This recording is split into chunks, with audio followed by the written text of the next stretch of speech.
Look at this thing. The weight savings. Yeah.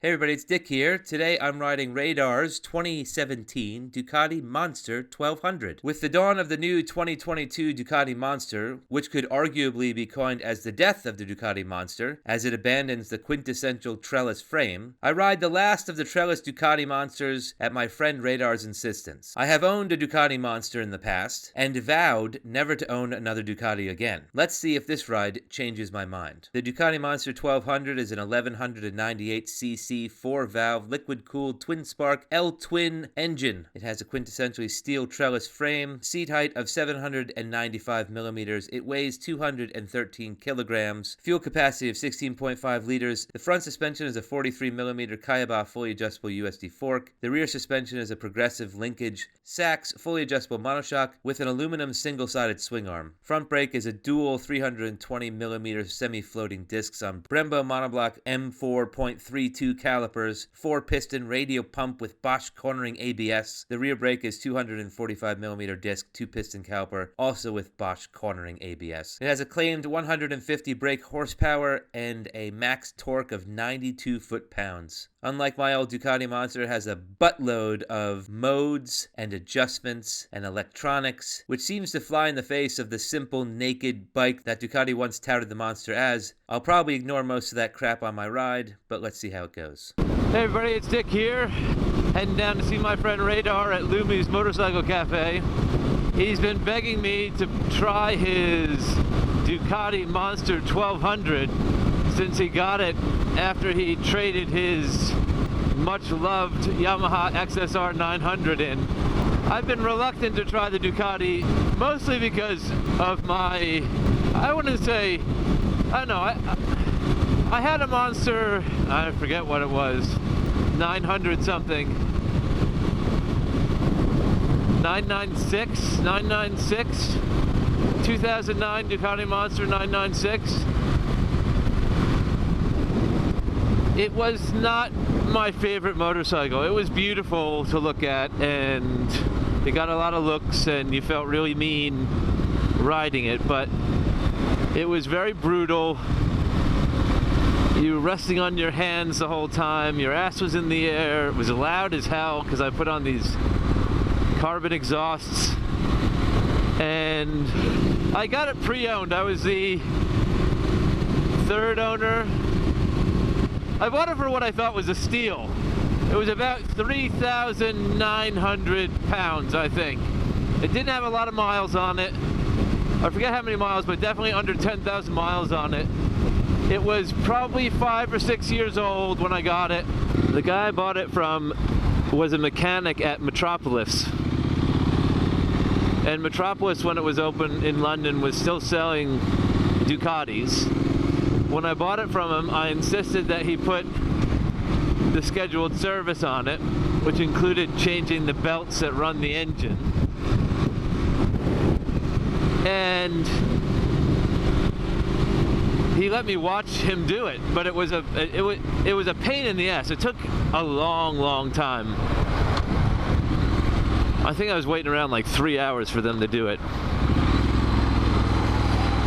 Anyway, I bought it, and I was told service intervals on the belts were every 2 years. So I was like, all right, 2 years. 2 years rolls around very quickly in bike ownership, at least for me.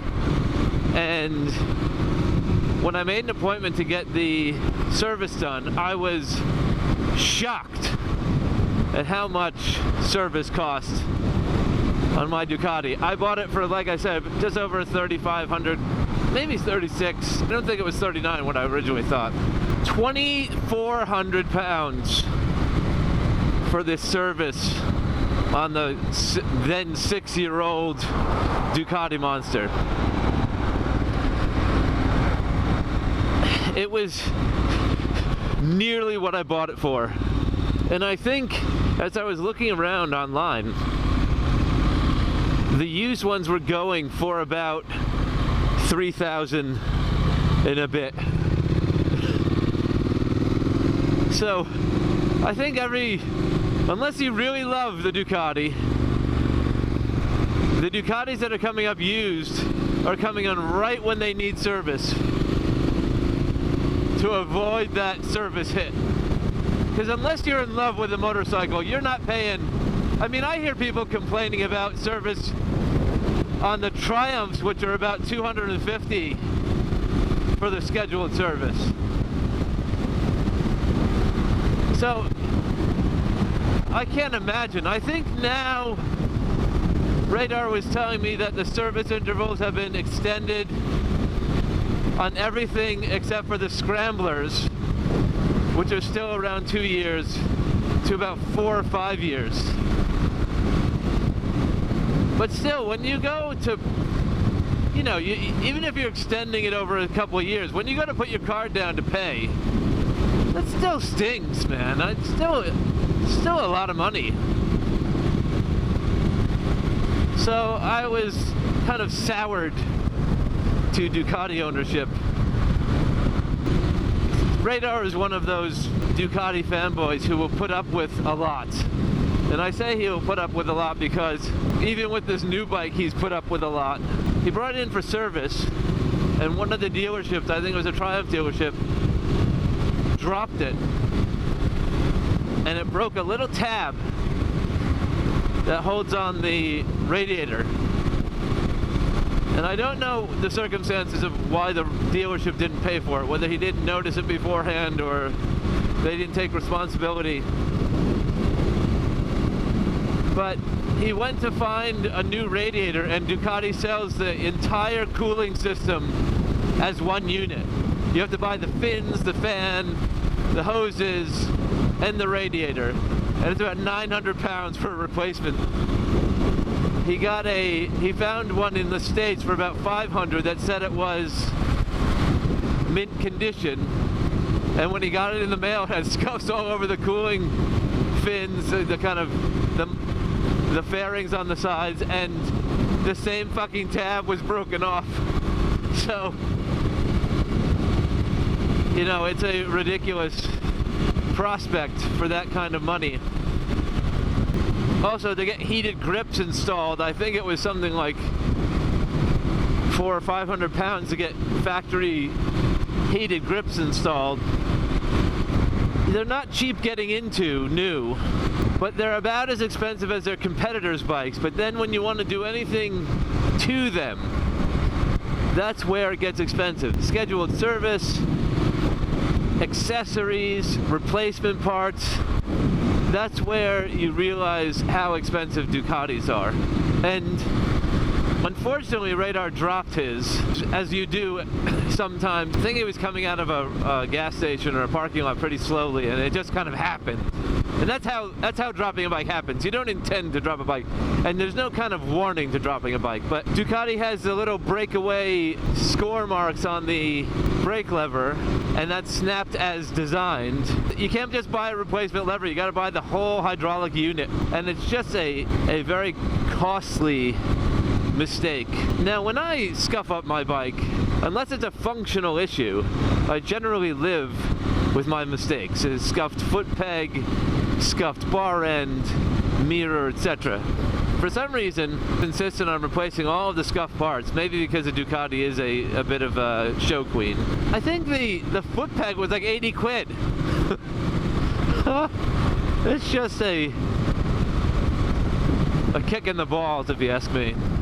Whenever I do damage functional parts and have to replace I tend to use that as an opportunity to upgrade from the factory. So a better set of brake levers or a clutch lever, adjustability, improved foot pegs, even aftermarket parts for a Ducati are a bit precious and hard to find. It's apparently, from listening to Radar's experience. I'm kind of nervous for him to try this thing because he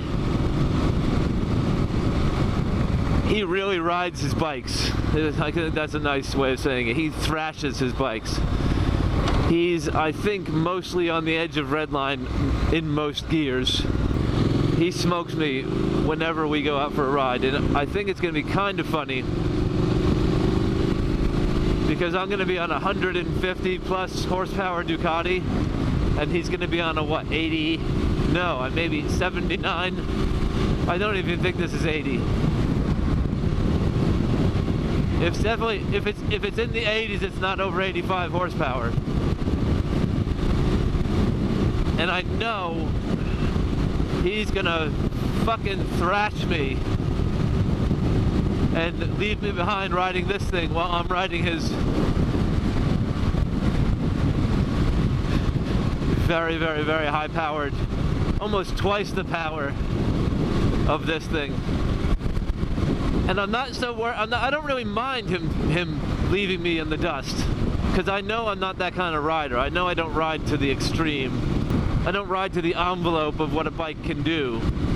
But I'm kind of worried about my baby here, because I don't know if it's gonna just explode under him because of what he's asking it to do. That doesn't look too bad there. No, it's all right, isn't it? Yeah. I'm used to it now. I thought it actually just looks part of the switch game. Yeah. I was quite. I was impressed with my work. It kind of disappears. The only thing I'd say, these are starting to square off a bit now, which you may notice. Oh. That's the problem with having power. That's my biggest, but consumables. The front is scalloping. Oh, I see that. Yeah. Yeah. Maybe that's, perhaps they all do that, you just never notice. Or is it running, because Ducati run at lower pressures? Hmm. You know, so whereas every other bike in the world says put 36 Put in high the front, pressure, yeah. these run at 33, I think. So this is 150 horsepower? 46 or something. 146. 150 between friends. So it's exactly the same engine as the S model. The only differences are the S model has Öhlins suspension as opposed to this having Showa and Sachs, or is it Mars? Which is still pretty, it's pretty good, impressive. Yeah. Like you tell me, oh yeah, you can put Showa on your Triumph. I'd be like, all right. It might be the Mars, what do they call it, the Mars, the other ones. Poor man's Brembos, as opposed to the fucking stop you in.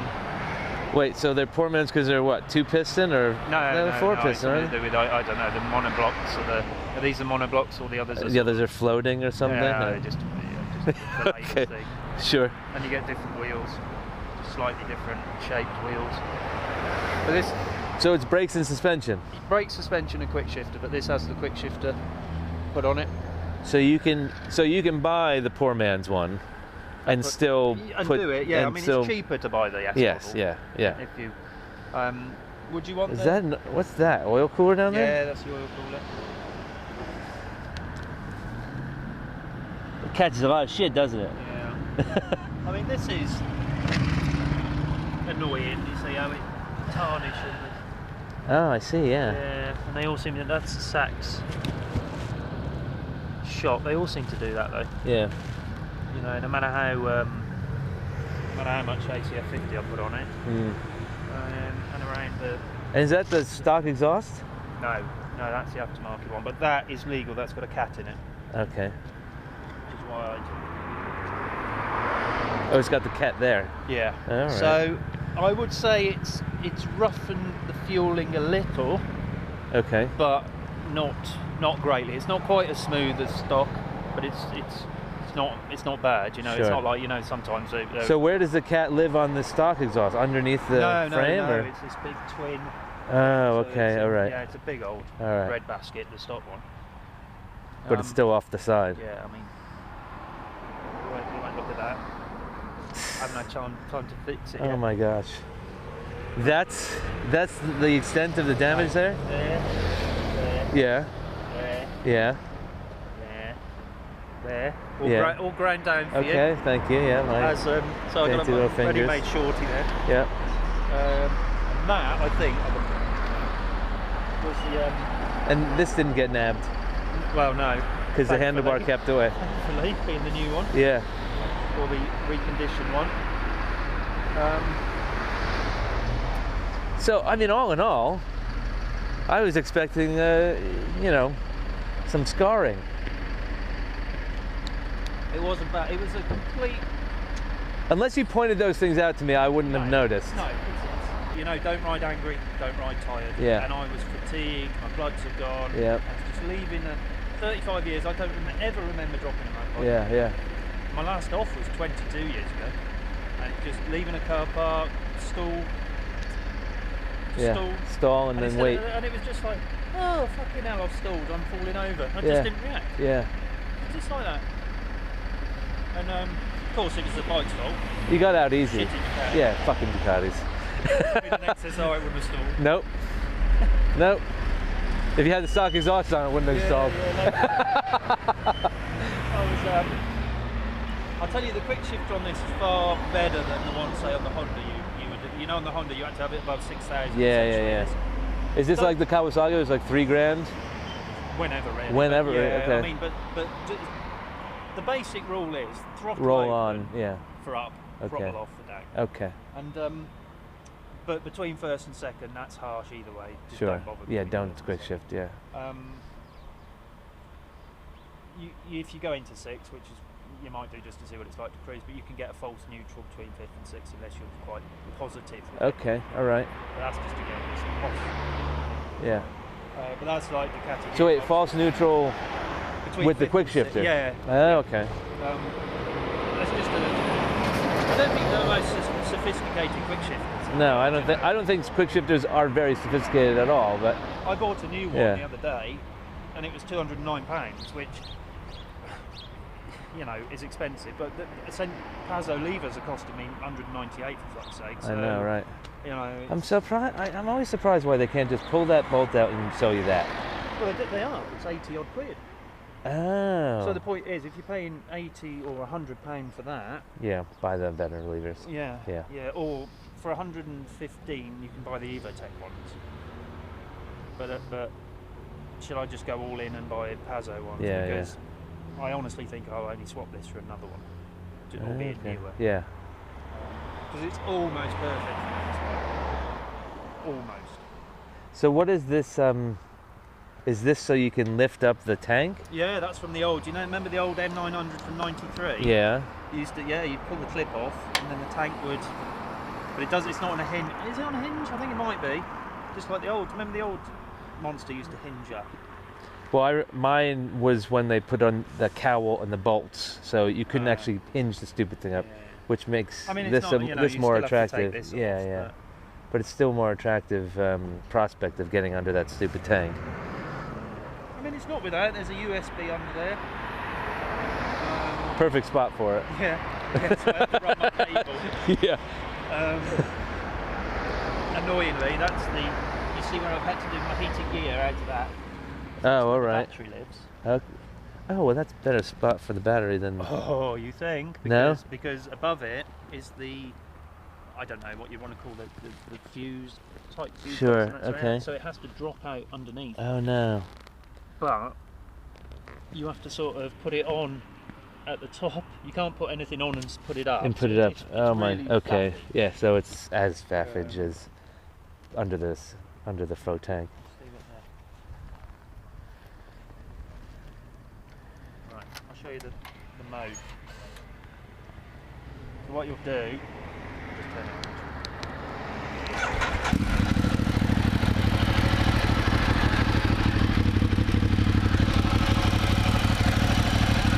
The indicator cancellation switch, if the indicator isn't going, if you're like me, you habitually press it. Yep, me too. That's how you go into the mode. Oh crap. But it's fine, just leave it. You're going a mile an hour. And then it just goes back. So, touring mode, just press it up to sport, press it again.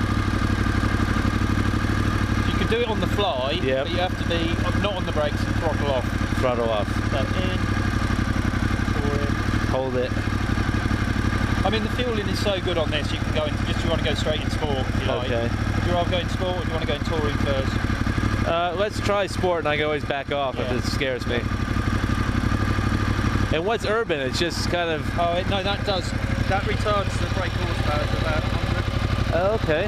So sports and touring, it changes the wheelie control, Great. traction control, and ABS, and the way the power is delivered. Yeah. So it's just slightly, a bit like the modes on the XSR. Yep. So it's, all of that. Have you got road and sport? I have nothing on it. Yeah. So it's just throttle response essentially, and maybe traction control. Yeah, it changes. Yeah. Like wheelie control 1, so it'll come up a bit. Whereas there's like 9 settings between each one. So you can change ABS between 0 and 9, and traction control between 0 and... I mean, you fucking tell me what they each do. Yeah. All I know is if you put wheelie control on 0, it comes up. It comes up. I mean, it comes up now, but it's controlled. Yeah, sure. I might put some... How much fuel have we got? I'll just nip and put some fuel in. Alright. Well, there's nothing really to say. It's just like the one you had, just with rider controls. Looks a little higher than mine. Yeah.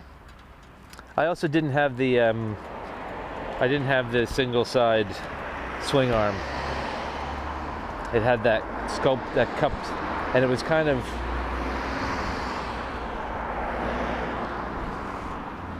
It is a lot smoother. Yeah. Looks longer. Yeah, I think they put this wheelbase there, but it's still not the new DVT version, which is a lot more suited to your style.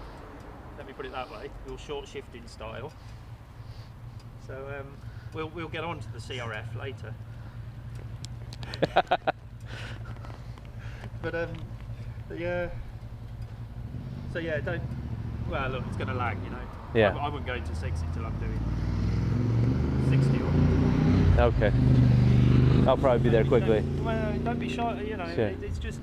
No, I'm gonna... Do you know your main problem is you don't wear those. So you hear an engine more and you're more sympathetic. Maybe. Honestly, you wear those, you don't hear it, you just crash them. Okay. That's your philosophy? See about... Are you open-minded about this? I'm very open-minded. Are you sure? Yes. I'm telling you now what you're going to get. I'm always open-minded. Thanks, mate, but I'll keep 2 words. Progliatuone. That's what. I'm always open-minded. And I'm happy to have my mind changed.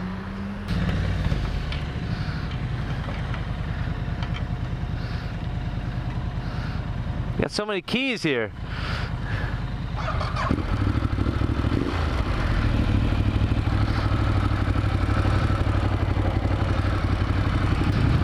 Oh my gosh. We'll go right down here, and then the traction go up the hill with the quick shifter. Okay. So second, slow down, off, down. Remember, throttle off and down. Okay. Throttle off or down. We're going up here to check the quick shifter. Throttle off or down. I went to...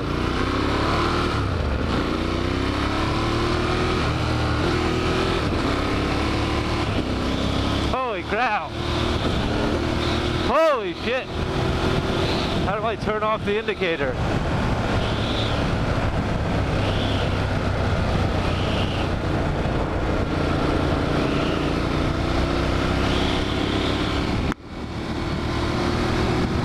I don't even know what gear I'm in. That's pretty nuts. 3rd gear, okay. Got a gear indicator. And again, he just smoked me.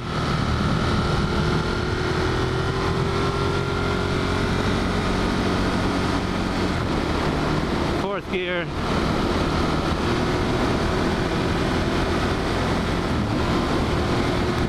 Fifth gear.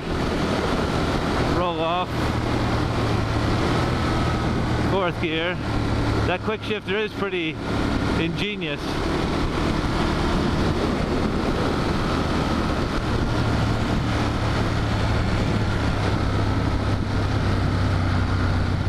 Find the brakes.